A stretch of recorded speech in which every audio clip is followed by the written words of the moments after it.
MLA Duddilla Sridhar గారికి ఈ నియోజకవర్గ ప్రజలు ఏమాత్రం ప్రజలుగా కనబడతలేవనే విషయం స్పష్టంగా ఆయన ఉపన్యాసాలను వింటుంటే అర్థమవుతా ఉన్నది. కానీ దుద్దిల్ల శ్రీధర్ గారు మీరు గమనించాలే, మీరు 5 సార్లు ఎమ్మెల్యే అయినారు ఈ నియోజకవర్గానికి. ఈ నియోజకవర్గంలో ఎవరికి ఏం తెలియదు అనుకోవడం మీ అవివేకమైతుందనే విషయాన్ని ఈ సందర్భంగా మీకు గుర్తు చేస్తా ఉన్నాను. దాదాపు 80,000 మంది ఈ నియోజకవర్గంలో చైతన్యవంతులు ఉన్నారు. దానిలో దాదాపు 72,000 పైచీల కోట్లు నాకే వేసిండ్రు. బీజేపీకి ఒక్కరిని వేసిండ్రు, బీఎస్పీకి ఒక్క నోట్లు వేస్తే దాదాపు 80,000 మంది చైతన్యవంతులు ఉన్నారనే విషయాన్ని మంత్రిని ఎమ్మెల్యే గమనించాలని నేను ఆయన కోరుతా ఉన్నాను. ఆయన స్టేజీలెక్కి ఉపన్యాసాలు ఇస్తా ఉంటే ఈయనకన్నా చదువుకున్న వాళ్ళకన్నా మా బీసీ బిడ్డలు చాకలి వాళ్ళు నయమని ఆ రోజులలో చెప్పిన విషయం వాళ్ళకు గుర్తుకొస్తా ఉన్నది. ఎందుకంటే ఆయన ఇవ్వాలనే ఎమ్మెల్యే అయినట్టు, అసలు ఇంతకుముందు ఆయనకు ఎమ్మెల్యే అంటే పదవే తెలియనట్టు ఆయన మాట్లాడడం నిజంగా ఆశ్చర్యాన్ని కలిగిస్తా ఉన్నది. ఆయన మొన్న ఇక్కడ ఏదో ఒక ఐటీకి సంబంధించినటువంటి ఆఫీస్ ఓపెన్ చేస్తూ పెద్ద పెద్ద మాటలు మాట్లాడండి. ఆయన స్టేట్మెంటే నేను చూపిస్తున్నా. ఏమంటాడు ఆయన, ఈ ప్రాంతం ఒక విజ్ఞాన కేంద్రంగా ముందుకు తీసుకెళ్లడానికి నా అడుగు నా ఆలోచన అంటాడు. పిచ్చి కుక్కల్లాగా ఒర్రే వాళ్ల కోసం కాదు అంటున్నాడు. పిచ్చి కుక్కలు ఎవరంటే చదువుకొని ఒక మాజీ స్పీకర్ కొడుకై ఉండి ఒక ప్రతిపక్షానికి సంబంధించినటువంటి ఒక వ్యక్తి మీద, ఒక నాయకుడి మీద గంజాయి పెట్టేయడానికి ఆలోచన అయితే ఏదైతే చేసినావో అది నీకు వర్తిస్తుంది. కనుక మాట్లాడిన వాళ్ళను పిచ్చి కుక్కలని మాట్లాడడము, నీలాగా గంజాయి పెట్టి వాళ్ళ కుటుంబాలను మొత్తానికి నాశనం చేయాలని ఎవ్వరు చూడడం లేదు. అది నువ్వే చూసినావు. రికార్డెడ్ ఎవిడెన్స్ ఉన్నది. నీ మీద కేసు బుక్ అయింది. కనుక ఇవాళ నువ్వేమంటున్నావు, విజ్ఞాన కేంద్రంగా తీర్చిదిద్దామంటున్నావు. నేను ఇక్కడ జేబీఏ స్కూల్ దగ్గర నిలబడి ఉన్నా. ఇది మా ప్రభుత్వం, బీఆర్ఎస్ ప్రభుత్వం ఉన్నప్పుడు మన ఊరు మన బడిలో దీన్ని శాంక్షన్ చేసి పూర్తి చేసినాం. కనీసం ఇక్కడ ఒక బాత్రూమ్ కట్టించి దీనికి కలర్లు వేసి ఈ పిల్లలకి ఇది ఉపయోగంలోకి తీసుకురావడానికి కనీస ఆలోచన లేని జ్ఞానహీనుడివి నువ్వు. ఇక జ్ఞాన కేంద్రంగా ఏం తయారు చేస్తావు నువ్వు?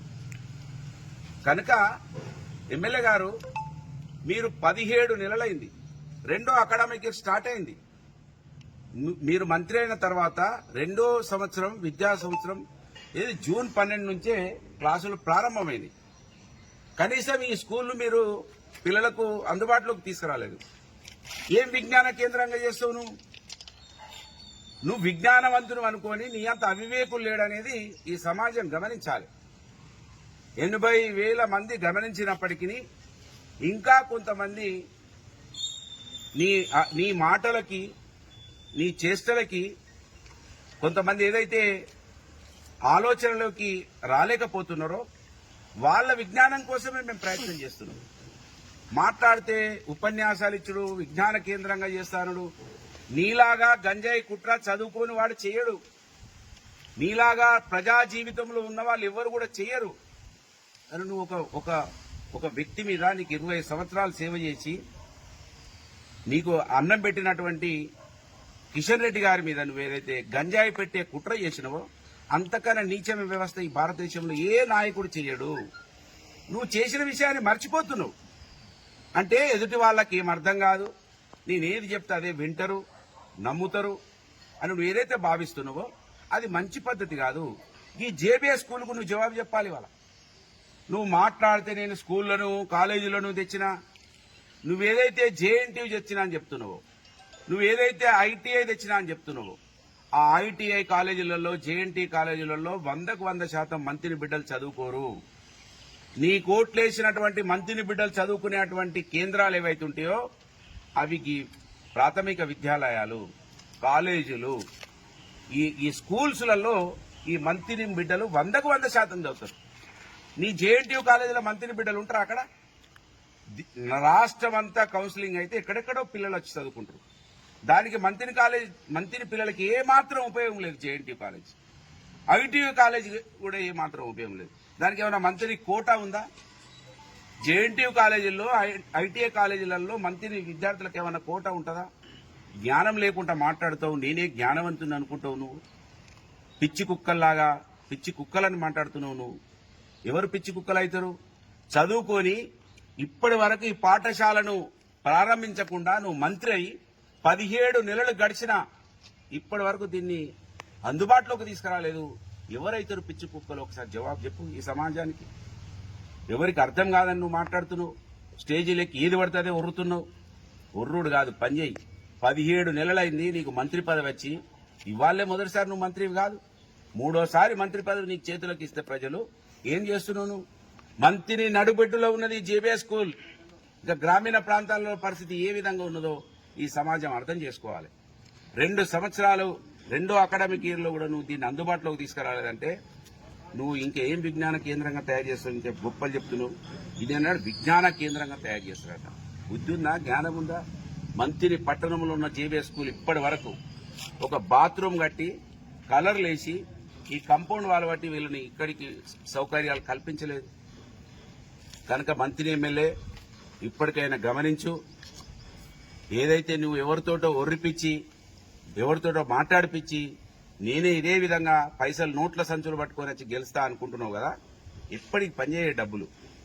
ఈసారి నువ్వు 5,000 ఇస్తావని ప్రజలు అనుకుంటా ఉన్నారు. నువ్వు 5 కాదు కదా, నువ్వు 50,000 ఓటుకి ఇచ్చినా నీకు ఓటు వేయరు. వేయకుండా ప్రయత్నం చేస్తాం మేము. మాలాంటి వాళ్ళని మాట్లాడితే ఏ విధంగానైతే నువ్వు దూషిస్తున్నావో ఆ దూషణలన్నీ సమాజానికి అర్థం కావాలని మేము ఈ విషయాలన్నీ కూడా ఈ సమాజం దృష్టికి తీసుకొస్తున్నాం. ఖచ్చితంగా ముక్కు నేలకు రాయాలి. నువ్వు విజ్ఞాన కేంద్రంగా ఏ మంత్రిని అయితే తీర్చిదిద్దా అంటున్నావో, ఇవాళ జేబీఎస్ స్కూల్ 17 నెలలైంది, ఇప్పటి వరకు అందుబాటులోకి రాలేదు. మేం చేసిన పనులనే పూర్తి చేస్తున్నావు. నీ ముఖానికి ఇంకేం కొత్త తెస్తావుగా? మేం తెచ్చిన పనులు కంప్లీట్ చేయాలి. ఇప్పటి వరకు నువ్వు ఇంకా అనేకం ఉన్నాయి. ప్రతి దాన్ని వెలికి తీసుకొస్తా, ప్రతి స్పాట్ మీదకి పోయి మాట్లాడతా. నువ్వు సిపాయి పోజులు కొట్టినావు, అది చేస్తాం, ఇది చేస్తాం, వాడిని తీసుకొస్తాం, బయటికి తీస్తాం, ఎంక్వైరీ. నీ ముఖం ఎంక్వైరీ చేసినావు ఇప్పటి వరకు? ఒక ఎంక్వైరీ బయటికి తీసుకొచ్చినావు నువ్వు. కనుక ఖచ్చితంగా నువ్వు అసమర్థునివి. ఈ సమాజాన్ని ప్రేమించవు. నువ్వు నీ కుటుంబం మొత్తం డబ్బులు సంపాదించుకోవడానికే. వాళ్ళు ఈ క్యాడర్ అంతా కూడా ఆ రెడ్డి చెరువు మట్టి దోపిడి, ఆ ఇసుక దోపిడి. నీ కుటుంబ సభ్యులు, నీ కులాంకు సంబంధించిన వాళ్ళు రెడ్డి చెరువును అంతా దోసుక తింటా ఉన్నారు. దానికి కాదు సమయం కేటాయించింది. జేబీఎస్ స్కూల్కు సమయం కేటాయించమని డిమాండ్ చేస్తున్నా. ఇంకా మాట్లాడేటప్పుడు ఒళ్ళు జాగ్రత్త పెట్టుకుని మాట్లాడాలి. మాట్లాడిన వాళ్ళు పిచ్చి కుక్కలంట, రకరకాలుగా నేను దూషిస్తా, మళ్ళీ నేను మంచోనని ఒక ముసుగు వేసుకుంటా, చదువుకున్నోడని ముసుగు వేసుకుంటా అని ఏదైతే నువ్వు భావిస్తున్నావో అది చెల్లది చెల్లది చెల్లది. ఖచ్చితంగా నిలదీస్తాం. ప్రజాస్వామ్య భారతదేశంలో ఉన్నాం. ఈ భారతదేశంలో మా హక్కును ఖచ్చితంగా మేము అడుగుతాం. మా సమాజం కోసం అడుగుతాం. అది గమనించాలని మంత్రి ఎమ్మెల్యే డిమాండ్ చేస్తాం.